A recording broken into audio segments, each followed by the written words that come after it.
Desde su nacimiento, el destino de Hércules estuvo marcado por la confusión y la pérdida. Hijo de dioses, arrancado del Olimpo, condenado a vagar por el mundo de los hombres con una fuerza descomunal y un alma incompleta. La historia de Hércules no es solo la historia de un héroe, es el retrato de todo aquel que alguna vez se ha sentido fuera de lugar, que ha deseado encajar y que ha buscado respuestas fuera sin entender que el lugar más difícil de conquistar es uno mismo. En su infancia, Hércules no entendía por qué su cuerpo era distinto, porque su fuerza causaba daño en lugar de admiración. Cada vez que intentaba ayudar, destruía. Cada vez que se esforzaba por pertenecer, era rechazado. En su mirada se leía una mezcla de inocencia y dolor. El dolor de alguien que no sabe por qué es diferente. La inocencia de alguien que cree que hacer el bien será suficiente para ser amado. Epicteto dijo, no busques que los acontecimientos ocurran como deseas. Desea, más bien, que ocurran como ocurren, y todo te irá bien. Pero para un joven que aún no conocía la virtud, esas palabras habrían sido extrañas. Porque Hércules, como muchos de nosotros, no entendía que lo que le pasaba no era una injusticia, sino una preparación. Y sin embargo, cada caída lo iba formando. Cuando destruye el mercado sin querer, cuando rompe los pilares del templo, cuando su fuerza asusta incluso a quienes ama, ahí nace conflicto. ¿Qué valor tiene una virtud si solo causa caos? ¿Qué destino puede tener alguien que hiere incluso cuando ama? Marco Aurelio escribió, lo que no es útil para la colmena, no es útil para la abeja.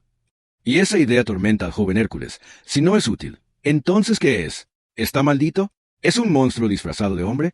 No es hasta que descubre su origen divino que se planta la semilla del verdadero conflicto. Su poder no es una maldición, sino un eco de algo mayor. Y ahí comienza una de las búsquedas más antiguas del alma humana, la de propósito. La imagen de Hércules yendo al templo de Zeus, buscando respuestas entre estatuas y rayos, no es solo una escena de película, es el símbolo del hombre que acude a los dioses cuando ya no encuentra respuestas entre los hombres. Pero los dioses no dan respuestas fáciles. Zeus se revela la verdad. Es hijo del Olimpo, sí, pero para regresar a casa debe demostrar que es un verdadero héroe. Y es ahí donde nace el error más humano de todos, confundir el hacer con el ser. Creer que la heroicidad se gana con hazañas, con fama, con monstruos derrotados y aplausos en las calles. Hércules decide entrenar, volverse fuerte, disciplinado. Quiere ser útil, quiere ser admirado, quiere volver a casa. Pero como escribió Friedrich Nietzsche, quien tiene un porqué para vivir puede soportar casi cualquier cómo. El problema de Hércules es que su porqué aún es débil. No quiere ser héroe para servir, quiere serlo para volver al Olimpo. Y cuando el propósito nace de la necesidad de aceptación, no se construye virtud, se construye ego. El entrenamiento con Pil, los primeros combates, la creciente fama, todo eso parece indicar que va por buen camino. La ciudad lo aclama, la gente lo adora, su nombre llena los teatros. Y sin embargo, algo en su mirada se mantiene vacío, porque aún no ha entendido la diferencia entre hacer cosas heroicas y ser verdaderamente un héroe. Séneca advertía, ningún viento es favorable para quien no sabe qué puerto se dirige. Hércules navega con fuerza, con poder, con disciplina.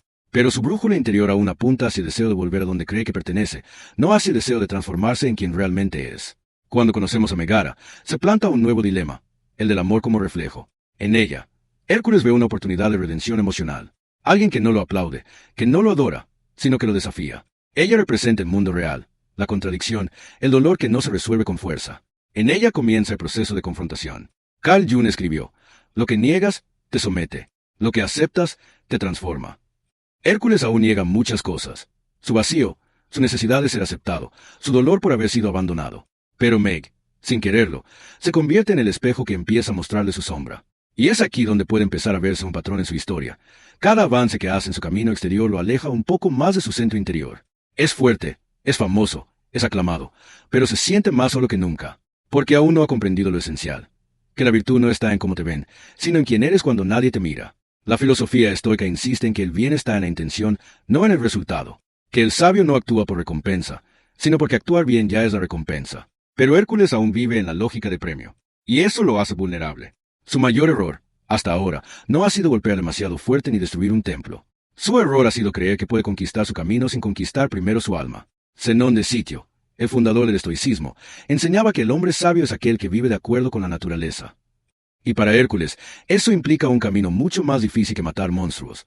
Significa aceptar su humanidad, su fragilidad, su necesidad de amor, su dolor por haber sido abandonado, su deseo de pertenecer, su miedo al rechazo. Todo eso que intenta esconder bajo músculos y medallas, es justamente donde empieza la virtud. Y así, mientras sigue salvando ciudades y acumulando gloria, se nos revela el núcleo más humano de su viaje, el héroe que no se conoce a sí mismo, el hombre que salva a todos menos a sí mismo, el semidios que aún no ha decidido si quiere ser dios o humano. En él se cumple lo que decía Viktor Frankl. El hombre se autorrealiza en la misma medida en que se compromete al cumplimiento del sentido de su vida. Y ese sentido aún no lo ha encontrado. Lo que sigue en su camino será crucial, porque pronto aprenderá que la fama es efímera, que los dioses son espectadores indiferentes, y que el verdadero viaje no es hacia el Olimpo, sino hacia la virtud, hacia el dominio de sí, hacia el sacrificio que revela lo eterno en lo fugaz. La ciudad canta su nombre. Hércules, el semidios, el salvador, el invencible. Las estatuas se alzan. Los vendedores usan su imagen. Los niños lo imitan. La fama se multiplica, y con cada aplauso parece acercarse más a su meta, volver al Olimpo, recuperar lo que perdió. Pero lo que no sabe, lo que casi nadie sabe hasta que es demasiado tarde, es que la fama también puede ser una prisión. Séneca advirtió, la mayor miseria es vivir según la opinión de los demás. Y aunque Hércules sonríe ante las multitudes, ya empieza a notar una grieta interna. Vive para agradar, para complacer, para demostrar. ¿Pero a quién? ¿A su padre Zeus? ¿A los humanos? ¿A sí mismo? El deseo de reconocimiento, cuando se vuelve central, no engrandece al alma, la consume. Pil, su mentor, lo observa con orgullo, pero también con temor. Sabe que el verdadero héroe no es aquel que conquista ciudades, sino aquel que conquista su propio corazón. Es fácil entrenar músculos, parece decir su mirada, pero el alma es indomable si no se enfrenta al dolor. Y es ahí donde aparece ella, Megara, irónica, escéptica, herida. En un mundo de máscaras y fanáticos, Meg es lo real, es el espejo que no adula. Y sin saberlo, se convierte en la clave que va a desafiar todo el sistema de creencias que Hércules ha construido. Porque amar implica riesgo. Y para alguien que siempre ha querido ser amado sin condiciones, encontrarse con alguien que no le entrega nada sin lucha, es desconcertante. Diógenes decía, el amor es la ocupación de los ociosos. Pero no hablaba del amor auténtico, sino del deseo que nos distrae de la virtud. Hércules, en su estado aún inmaduro, confunde el amor con una especie de consuelo emocional. Busca en Meg no a una mujer, sino a un testigo silencioso de su gloria. Alguien que, por fin, le diga que es suficiente. Pero Meg no juega ese papel. Ella ha sido traicionada. Ella ya no cree en los héroes. Y esa incredulidad, en vez de alejar a Hércules, lo fascina. Porque es la primera vez que no es adorado. Y es la primera vez que quiere ser visto, no como héroe, sino como humano. Ahí comienza el verdadero desafío de su viaje. Abrirse, sentir, exponerse. Y el precio de esa apertura será altísimo. Carl Jung explicó con claridad. Uno no se ilumina imaginando figuras de luz, sino haciendo consciente su oscuridad. Hércules ha vivido toda su vida intentando iluminar el mundo. Pero es en su encuentro con Meg donde comienza a ver la sombra dentro de él. El miedo a no ser suficiente. La dependencia de la aprobación. La necesidad de redención externa. Y es justo cuando el corazón se ablanda que el peligro más grande aparece. Hades. Hades no es solo el villano. Es el símbolo del ego disfrazado de oportunidad. Promete lo que uno más desea. Seguridad para el ser amado. Libertad. Aceptación. Pero cobra el precio más alto. Tu alma. Tu virtud. Tu esencia. Cuando Hades le ofrece el trato, renunciar a su fuerza por el bien de Meg. Lo que realmente le ofrece es la trampa más antigua de todas, sacrificar tu naturaleza por amor. Y eso, aunque suene noble, es una perversión de la virtud. Marco Aurelio escribió, amas solo lo que te sucede y lo que está entretejido en el diseño de tu destino. El destino de Hércules no es ser amado por Meg, ni regresar al Olimpo. Su destino es encontrar la virtud, aunque eso implique perderlo todo. Pero Hércules, cegado por el apego, acepta. Y es ahí donde su caída comienza. Privado de su fuerza, humillado, derrotado, descubre que todo lo que había construido era frágil, que su imagen de héroe dependía de algo externo, y que el mundo no tarda en olvidarte cuando dejas de darles lo que quieren. Así es la fama. Así es la gloria vacía, tan luminosa como fugaz. Viktor Frankl, en su obra El hombre en busca de sentido, explicaba que cuando el sufrimiento tiene propósito, deja de ser sufrimiento. Pero el dolor sin sentido es devastador. Hércules aún no ve el sentido en su dolor. Solo siente la pérdida, la impotencia, la traición. Y sin embargo, algo empieza a nacer en ese abismo. Porque no hay crecimiento sin ruptura. No hay virtud sin renuncia. Y no hay redención sin sacrificio. Epicteto dijo, no es lo que te sucede, sino como lo enfrentas, lo que importa. Y este es el momento decisivo para Hércules. Ha perdido todo lo que creía que lo definía, su fuerza, su fama, su futuro. Pero aún conserva su decisión, su juicio, su voluntad. Ahí está la semilla de la virtud estoica. Cuando descubre que Meg ha mentido, que lo entregó a Hades, que fue una herramienta más del engaño, no responde con odio, no busca venganza. Se quiebra, pero no se destruye. Porque empieza a entender que el dolor es inevitable, pero el resentimiento es elección. Y aquí ocurre un giro sutil pero poderoso. Por primera vez, Hércules no actúa por gloria, por fama, ni por aceptación. Actúa para proteger, para amar sin esperar, para sacrificarse sin condiciones. Ese momento, cuando decide enfrentarse a Hades sabiendo que puede morir, es el nacimiento del verdadero héroe. Panecio, Uno de los filósofos que reformó el estoicismo decía que la virtud se prueba en la acción que se realiza cuando no hay testigos. Y eso es exactamente lo que hace Hércules. No hay público, no hay estatuas, no hay premios. Solo la decisión solitaria de hacer lo correcto, aunque duela, aunque cueste todo. Y así, sin fuerza, sin poder, sin esperanza, se lanza a salvar a Meg. No porque ella lo merezca, no porque lo ame, sino porque es lo correcto. Y lo correcto, en la lógica del sabio, siempre es suficiente. Esa acción, ese salto al abismo, transforma su esencia. El sacrificio purifica el alma. Y lo que los dioses no pudieron hacer con rayos, lo logra el amor sin ego. Convierte al hombre en Dios. Pero esta transformación aún no está completa. Todavía queda una decisión mayor. Todavía hay una elección que definirá no solo su destino, sino el significado profundo de su vida. Y es ahí donde veremos el acto más estoico, más humano, más sublime de todo su viaje. En el mundo antiguo, la palabra héroe no significaba lo que hoy imaginamos. No era sinónimo de fama o victoria. Era, más bien, aquel que se atrevía a cruzar los límites del miedo, el que renunciaba a sí mismo por algo más grande.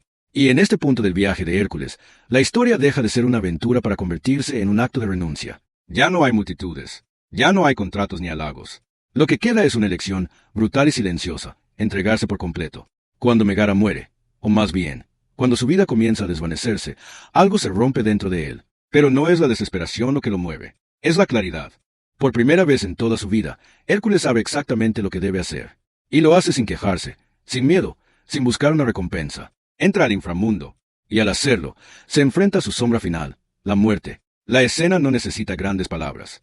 Su cuerpo comienza a deteriorarse mientras desciende a las profundidades para recuperar el alma de Meg. La vida se le escapa. La gloria, la fuerza, la inmortalidad, todo se disuelve con él. Y sin embargo, no se detiene. ¿Es por amor? Sí, pero no por el amor posesivo o romántico. Es el amor que no pide nada a cambio. El que no exige reciprocidad. El que simplemente es. Y en esa entrega total, ocurre el giro que ningún poder divino pudo darle antes. Se convierte en un dios. No por fuerza, sino por virtud. No por linaje, sino por acción. Ese es el punto más alto del viaje estoico. Cuando el alma humana, guiada por el deber y la compasión, se eleva por encima de sus propios límites. Hércules murió simbólicamente. Y renació. Ya no como un joven inseguro que buscaba su lugar, sino como un hombre completo que entendió que el verdadero poder no viene de los músculos ni de la fama, sino de la voluntad. En ese instante, los dioses lo reconocen. El Olimpo se abre. La eternidad lo llama. Y sin embargo, él dice no. Ahí está el gesto más profundo de toda la historia. Hércules rechaza la inmortalidad. Rechaza la recompensa final. Porque ya no la necesita. Porque su sentido ya no está en el cielo, sino en la tierra. Meg vive. Y él decide quedarse con ella. No porque ella sea su premio, sino porque es en el mundo humano donde él puede vivir su virtud día a día. No en el Olimpo, donde todo es perfecto, sino aquí abajo, donde el dolor, el esfuerzo y la imperfección hacen que cada acto tenga valor. Esa decisión, ese no a lo divino, es lo que termina de completarlo. Porque el sabio, como enseñaban los estoicos, no busca escapar del mundo, sino abrazarlo. No sueña con paraísos, sino que actúa correctamente incluso si no hay recompensa. La fuerza de Hércules ya no es visible, sino interna. Ya no necesita demostrar quién es. Ya no vive atado a la mirada de los demás. Ha dejado de ser un joven impulsado por la necesidad de ser aceptado, y se ha convertido en un hombre guiado por principios. Friedrich Nietzsche decía que el alma necesita un propósito por el cual vivir y también por el cual morir. Y Hércules ha encontrado ambos. Su propósito no era ser un dios. Era ser alguien que ama, que protege, que sirve, incluso cuando nadie lo observa. Cuando vuelve con Pil, con Meg, con el mundo, ya no es el mismo. No necesita más estatuas. No necesita que el mundo lo nombre. Porque por fin, se ha encontrado a sí mismo. Ese es el destino final de cualquier ser humano que decide caminar el camino de la virtud. No llegar a un trono, sino llegar a un lugar interno de paz. Porque ser un héroe, en realidad, nunca fue sobresalvar al mundo. Fue sobresalvarse del propio ego. Todo lo que alguna vez deseó, lo tuvo. Y sin embargo, eligió quedarse donde no lo necesitaba. Eligió ser humano. El viaje de Hércules no termina en el rescate de Meg, ni en el rechazo al Olimpo. Termina donde comienzan todas las cosas reales, en la rutina, en los días grises, en los momentos en que nadie aplaude. La mayoría de las historias nos enseñan a vivir por grandes gestos, por metas enormes, por un clímax eterno. Pero la vida no es así. La vida, como decía Epicteto, no es un banquete de placeres ni una batalla gloriosa constante. Es una serie de pequeñas decisiones, a menudo invisibles, donde uno elige entre el ego y la virtud. Y Hércules, el que venció a monstruos y dioses, ahora tiene que enfrentarse a los verdaderos desafíos, la incertidumbre, el aburrimiento, la necesidad de mantener el alma firme sin necesidad de tragedias. Volver a vivir entre humanos no es un premio, es una prueba constante. La vida ya no se mueve a golpes de destino, sino a pasos silenciosos. La grandeza ya no se mide en enemigos vencidos, sino en la capacidad de seguir siendo bueno cuando nadie lo ve. La relación con Megara se convierte en otro espejo. No una recompensa, sino una responsabilidad. El amor verdadero no se trata de gestos grandilocuentes ni de juramentos eternos. Se trata de paciencia, de ver al otro sin tratar de cambiarlo, de servir sin esperar reciprocidad. Y eso también es heroísmo. El más discreto, el más difícil. Phil, su viejo maestro, sigue allí, pero ya no como un entrenador. Ahora es simplemente un amigo. Y en sus ojos se refleja una verdad tácita. El verdadero héroe es quien sigue caminando cuando se ha desvanecido el ruido. Marco Aurelio escribió: el alma se fortalece por el ejercicio de la justicia, la templanza, el coraje y la sabiduría, no por la contemplación de glorias pasadas. Hércules ha cambiado, pero cambiar no es suficiente. El alma, como el cuerpo, necesita ejercicio constante. No hay virtud consolidada sin repetición. Hay días en los que probablemente se sienta vacío. El eco del Olimpo puede regresar en forma de duda. ¿Fue suficiente lo que hizo? ¿No habría sido mejor aceptar la inmortalidad? Pero cada vez que esas voces regresan, Hércules no les responde con palabras, sino con actos. Con actos simples: ayudar a un niño, defender al débil, callar cuando le ofenden, cargar algo pesado que nadie quiere tocar.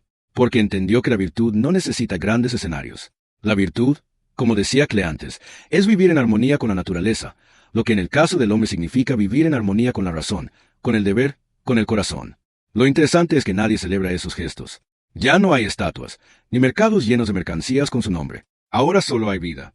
Y vivir con virtud, sin buscar reconocimiento, es la mayor forma de libertad que alguien puede alcanzar. Friedrich Nietzsche sostenía que el verdadero espíritu fuerte es el que puede decir sí a la vida, incluso cuando ésta no ofrece consuelo, ni sentido, ni respuestas inmediatas. Hércules, sin saberlo, se ha convertido en eso. No necesita un propósito espectacular. Le basta con actuar correctamente, aquí y ahora. Y esa actitud, silenciosa, firme, constante, es la culminación de todo su viaje. Ya no lucha por encontrar su lugar en el mundo. Ya no necesita preguntarse quién es, porque se ha convertido en alguien que no necesita más pruebas. Su identidad no está atada a un origen divino ni a sus hazañas pasadas. Está construida en la forma en que responde al presente. Eso es algo que los estoicos comprendían con radicalidad. No eres lo que tienes. No eres tu historia. No eres tus dolores ni tus talentos. Eres lo que haces con eso. Y si hoy eliges el bien, sin excusas, sin quejas, sin esperar algo a cambio, entonces has vivido como un sabio. Aunque seas desconocido, aunque nadie lo vea.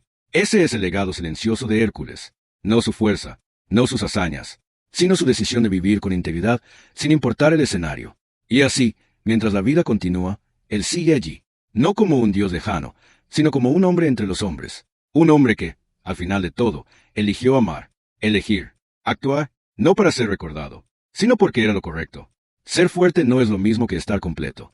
La vida, incluso para los que han triunfado, deja cicatrices. No porque hayan fallado, sino porque haber vivido implica haber perdido. Hércules, aunque ya ha encontrado su lugar, aún carga con las sombras de su historia. La infancia rota, el sentimiento de no pertenecer, el ansia de ser visto, los errores que cometió por miedo o por ignorancia. Todo eso no desaparece solo porque haya tomado la decisión correcta. La virtud no borra el pasado, lo redime, y para redimir algo, primero hay que mirarlo de frente. En la madurez de su camino, Hércules ya no tiene que probar quién es.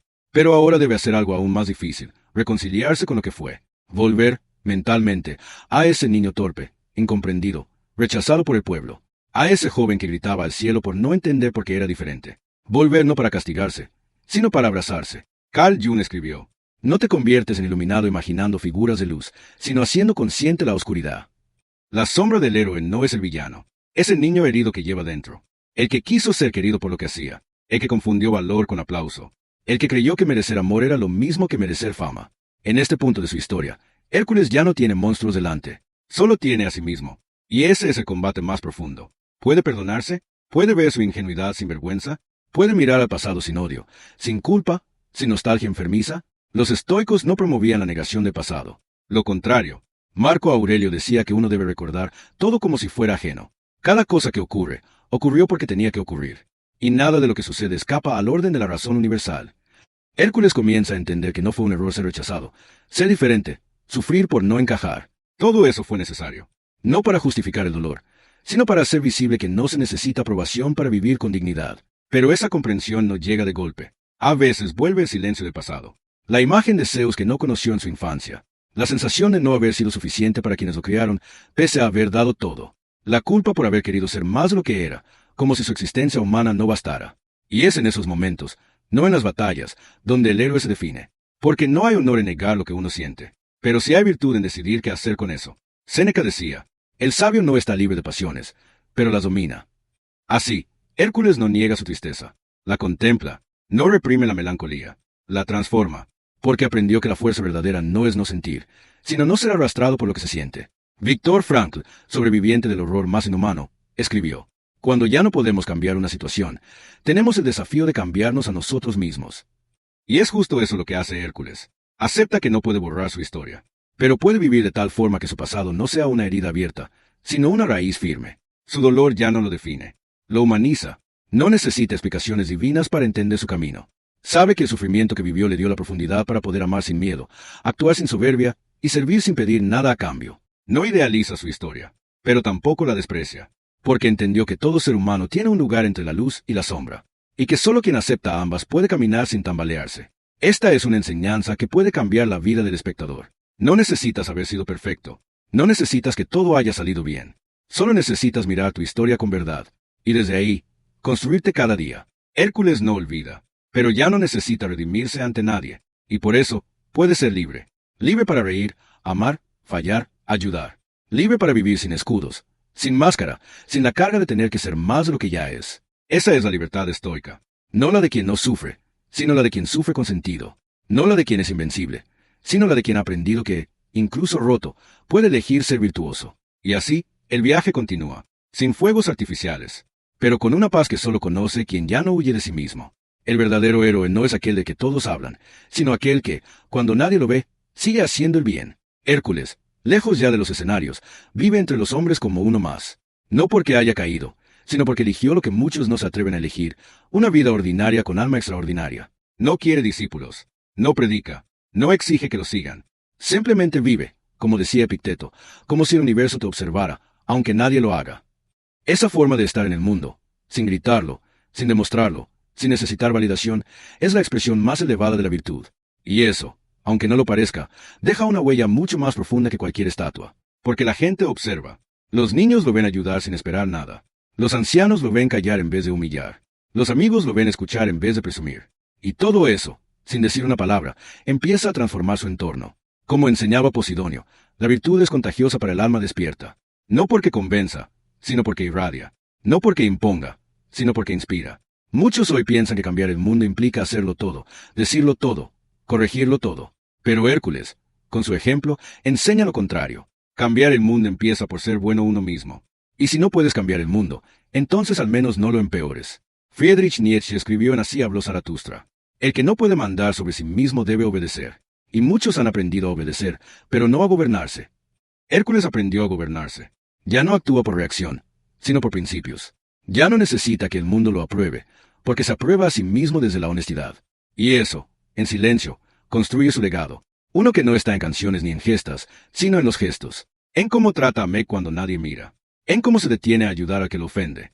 En cómo acepta la lentitud del tiempo, sin desesperarse por el resultado. El mundo seguirá siendo caótico. No cambiará por completo. Los hombres seguirán cayendo. La injusticia no desaparecerá. Y sin embargo, Hércules no se amargará por eso, porque entendió que su tarea no es salvarlo todo. Su tarea es no fallarse a sí mismo. Séneca escribió, no hay viento favorable para quien no sabe a qué puerto se dirige.